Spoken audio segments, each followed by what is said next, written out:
పెద్దలు ప్రొఫెసర్ హరగోపాల్ గారు, మిత్రులు బ్రదర్ ప్రొఫెసర్ అన్వర్ ఖాన్ గారు, ప్రొఫెసర్ వినాయక్ రెడ్డి గారు, పెద్దలు కందిమల్ల ప్రతాప్ రెడ్డి గారు,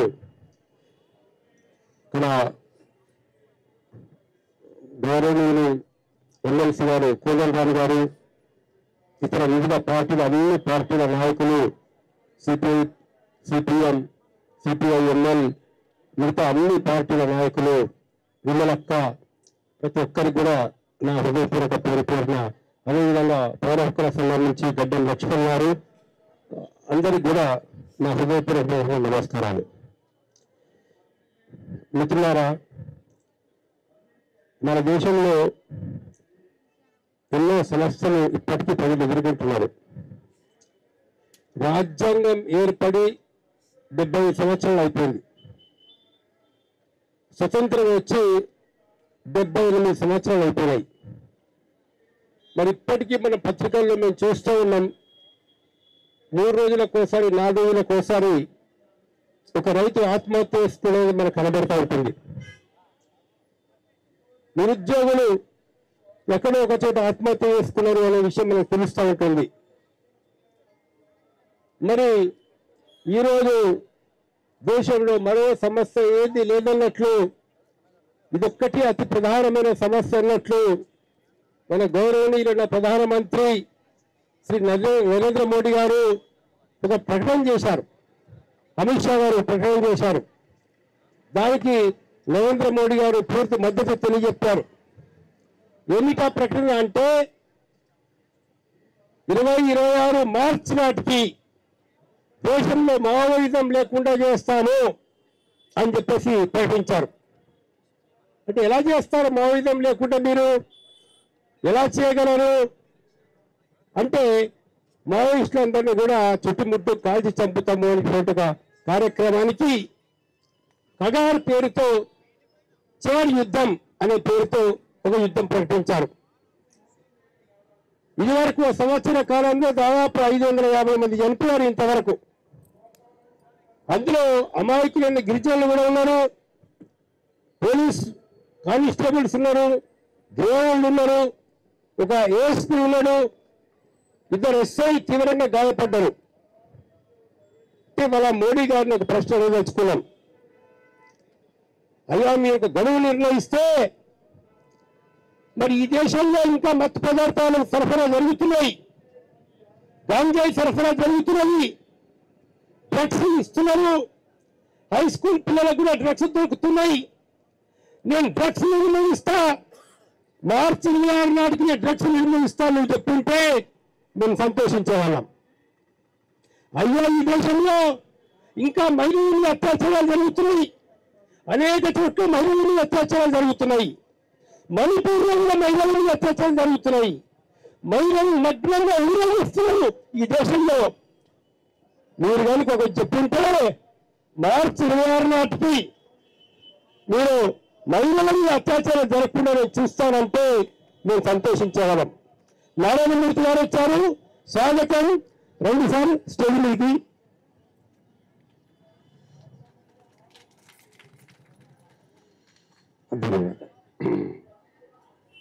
మిత్రులారా, మరి ఈరోజు మోడీ గారు ఏదైతే ప్రకటన చేస్తున్నారో, భారతదేశంలో ఇప్పటికీ అనేక చోట్ల కల్తీ విత్తనాలు, కల్తీ మందులు ఇవన్నీ సరఫరా అవుతున్నాయి. ఆయన కనుక ఈ దేశంలో ఇంకా రైతాంగానికి కల్తీ విత్తనాలు సరఫరా జరుగుతూ ఉన్నాయి. అనేక చోట్ల కల్తీ పత్తి, కల్తీ విత్తనాలు, మిగతా విత్తనాల వల్ల రైతులు నష్టపోతున్నారు. రైతుల మీద ప్రేమ ఉంటే మోడీ గారు మరి మార్చి 26 నాటికి నేను కల్తీ విత్తనాలు లేకుండా చేస్తా అని చెప్తే మేము సంతోషించే వాళ్ళం. అయ్యా, సామాన్య రైతు వల్ల బతకలేకపోతున్నాడు. రైతు కొడుకు వ్యవసాయం చేయడానికి సిద్ధంగా లేడు. ఒక 5 ఎకరాలు ఏ రైతు కొడుకు అడగండి, పిలిచి అడగండి, ఏమయ్యా నువ్వు వ్యవసాయం చేస్తావా అంటే నేను చెయ్యాలని చెప్పి చెప్తున్నాడు. మా అయ్యను అప్పుల పాలయ్యాడు, మా నాన్నగారు అప్పుల పాలయ్యారు, నేను ఇంకా వ్యవసాయం ఎందుకు చేయాలని అడుగుతున్నాడు ఆ పిల్లడు. ఎందుకు నువ్వు కనీస మద్దతు ధర ఇవ్వడం లేదు? ఎందుకు ఇవ్వడం లేదు? ఈ దేశం నుండే వ్యాపారస్తులకు లాభం చేయడానికి, దళారులకు లాభం చేయడానికి, కార్పొరేట్ శక్తులకు లాభం చేయడానికి లక్షలాది మంది రైతుల పొట్టగొట్టి, కోట్లాది మంది రైతుల పొట్టగొట్టి వాళ్ళకు మీరు కనీస మద్దతు ఇవ్వడం లేదు. అరే మార్చి 20 నాటికి నేను రైతులకు కనీస మద్దతు ధర ఇస్తాను చెప్తుంటే, వాళ్ళ ఆదాయాలు పెంచుతాను చెప్తుంటే సంతోషించే వాళ్ళం. ఈరోజు భారతదేశంలో ప్రతి రాష్ట్రంలో కార్పొరేట్ విద్య వచ్చేసింది. ఒక్కొక్క కార్పొరేట్ స్కూల్లో చిన్న చిన్న తరగతులలో జాయిన్ చేయాలంటే ₹1,00,000 ₹1,00,000. పిల్లాడికి ఫీజులు, చిన్న స్కూల్లో కూడా పిల్లాడికి ఫీజులు, పుస్తకాలు, బట్టలు అవన్నీ ఇవ్వాలంటే 60,000 70,000 అవుతుంది ఒక్క కొడుకు, ఒక్క పిల్లవాడికి. ఇద్దరు కొడుకులు, ఇద్దరు పిల్లలు కనుక చదివే వాళ్ళు ఉంటే ₹1,00,000 సంవత్సరానికి ఒక సామాన్య కుటుంబం ఖర్చు చేయాల్సి వస్తున్నది. నేను ఉచిత విద్య ఇస్తా, భారతదేశంలో పేదవాళ్ళందరికీ ఉచిత విద్య ఇస్తా, ఉచిత వైద్యం ఇస్తా అని మోడీ గారు, అమిత్ షా చెప్తుంటే మేము సంతోషించే వాళ్ళం.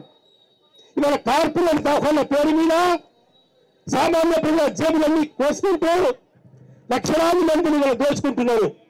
కల్తీ మందులు, అవసరం లేకుండా ఆపరేషన్లు, అవసరం లేకుండా దోపిడీ, టెస్టులు, స్కాన్లు పేరు మీద ఈ మొత్తం కార్పొరేట్ దవాఖానలు దోచుకుంటున్నాయి. ఒక్క మాట మోడీ గారు చెప్తుంటే, అమిత్ షా చెప్తుంటే ఉచిత వైద్యం ఇస్తాం మేము అందరికీ ఉచిత వైద్యం అందరికీ చూస్తాము అని నువ్వు చెప్తుంటే మేము సంతోషించే వాళ్ళం. కానీ ఏం చెప్తున్నావు? ఇది కాదు నువ్వు చేసేది. నిరుద్యోగం పరిష్కరిస్తానని చెప్తాను, అందరికి ఉద్యోగం ఇస్తానని చెప్తాను. అలా వెళ్ళి పక్కన పెట్టండి, డబ్బులు ఉంటావు. నువ్వే చెప్పావు కదా 2014లో ఏమని చెప్పావు? 60 లక్షల కోట్ల బ్లాక్ మనీ ఉంది. మన దేశ సంపదను దోచుకొని పోయిన వాళ్ళ దగ్గర 60 లక్షల కోట్ల మనీ మన విదేశాల్లో దాచుకున్నారో అది నేను బయటకు తీసుకొస్తానని చెప్పినవా చెప్పలేదా? ప్రతి కుటుంబానికి 15,000 వస్తాయని చెప్పినవా చెప్పలేదా? మరి ఎక్కడ వచ్చినాయి? అందులో 15 లక్షలు ఒక కుటుంబానికి ఇస్తామని చెప్పినావు, ఎక్కడ వచ్చినాయి? 11 ఏళ్ల పాలనలో ప్రజల్ని మోసం చేసుకుంటూ నిరుద్యోగం పరిష్కారం చేయలే, అధిక ధరల పరిష్కారం చేయలే, కల్తీ వ్యాపారం పరిష్కారం చేయలే, మణిపూర్లో అల్లర్లు కనీసం చూడ్డానికి నువ్వు పోలేదు అక్కడికి. రైతుల పుట్టగొడుతున్నావు, రైతుల గిట్టుబాటు ధర ఇవ్వలేదు. అలాంటిది వల్ల ఇన్ని తప్పులు కప్పిపుచ్చుకోవడం కోసం ఒకవైపు మతోన్మాదాన్ని పెంచి పోషించుకుంటూ అన్ని తప్పులు ప్రచారాలు చేసుకుంటూ హిందూ ముస్లిం భేదాలను పెంచుకుంటూ మరోవైపు ఎత్తుండడం వల్ల నేను మావోయిస్టులను అక్కడి నుంచి నేను మొత్తం చంపేస్తా అని చెప్పేసి బయలుదేరాను. ఎందుకో? ఏంటి కారణం?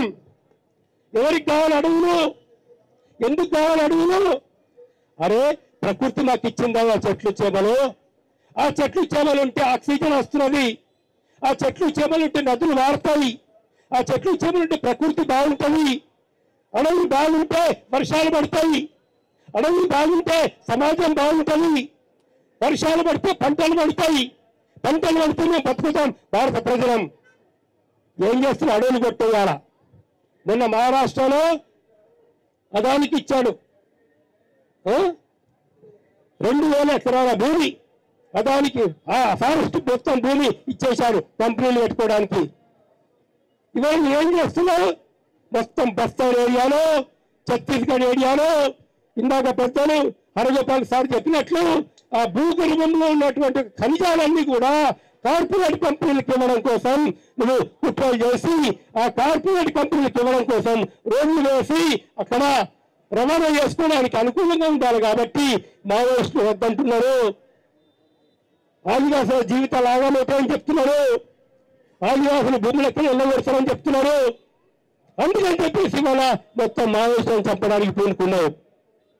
ఇట్లా మేము చేయడం లేదని ఒక్క ప్రకటన చేస్తాను, అది మా ఉద్దేశం కాదు అని అమిత్ షా మోడీ ఎక్కడైనా చెప్పినారా?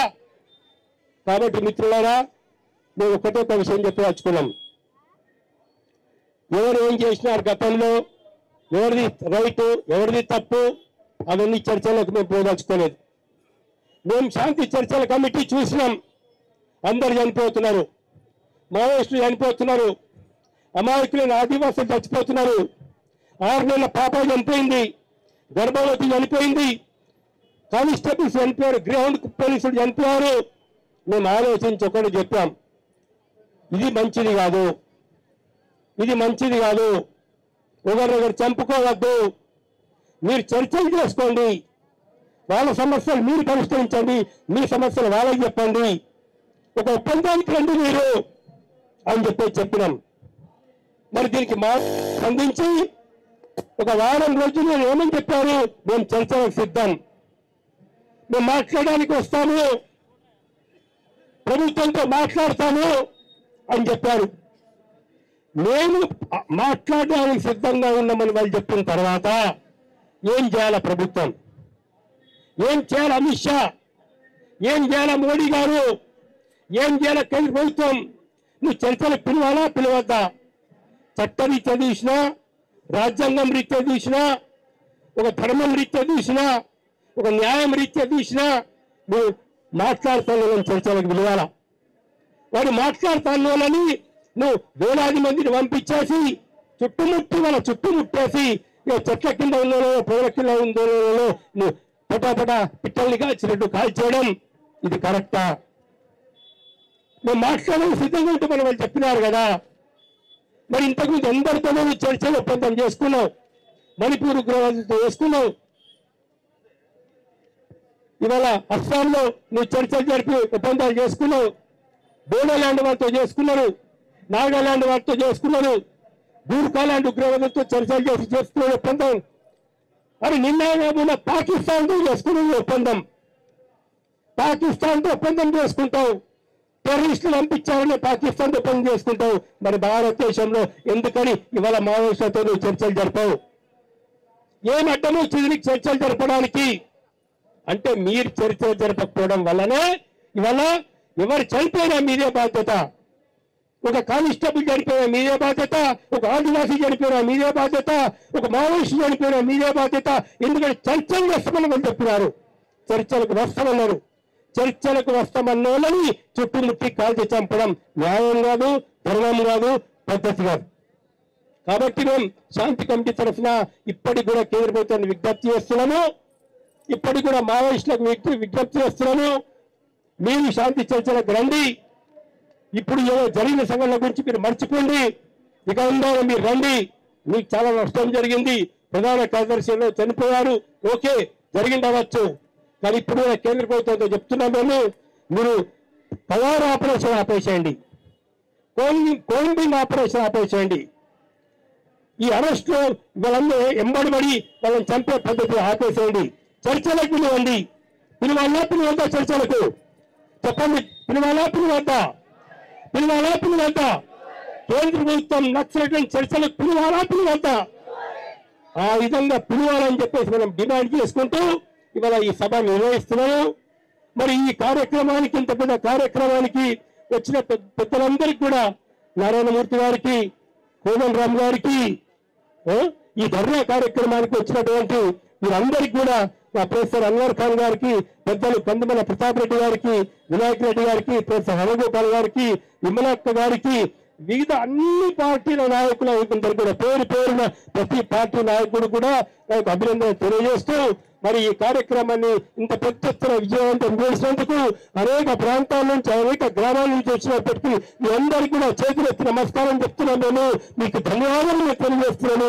సుదూర ప్రాంతం నుంచి వచ్చిన వాళ్ళందరూ కూడా అక్కలకు, చెల్లెలకు, అన్నలకు ప్రతి ఒక్కరికి కూడా జరుపుతున్నాం. దీని లోపల ఒక్కటే, ప్రజలు తెలుసుకోవాలా, నిన్ను పాలించేవాడెవడు ప్రజలు తెలుసుకోవాలా, నిన్ను పాలించేవాడు ప్రజల మనిషి కార్పొరేట్ మనిషి తెలుసుకోవాలా, నిన్ను పాలించేవాడు కార్పొరేట్ విద్య ఇచ్చేవాడా, సామాన్య విద్య ఉచిత విద్య ఇచ్చేవాడా తెలుసుకోవాలా. మనం పాలించేటటువంటి వాడు ఎలాంటి వాడు అనే విషయం తెలిస్తే, వాడు వర్గ సమూహం ఏంటిదో మనకు తెలిస్తే, మనం ఎవరికి ఓటు వేయాలో లేదా మన రాజకీయ చైతన్యం ఏంటిదో మనకు తెలుస్తుంది. ప్రజలకు రాజకీయ చైతన్యం అనేది చాలా ముఖ్యం.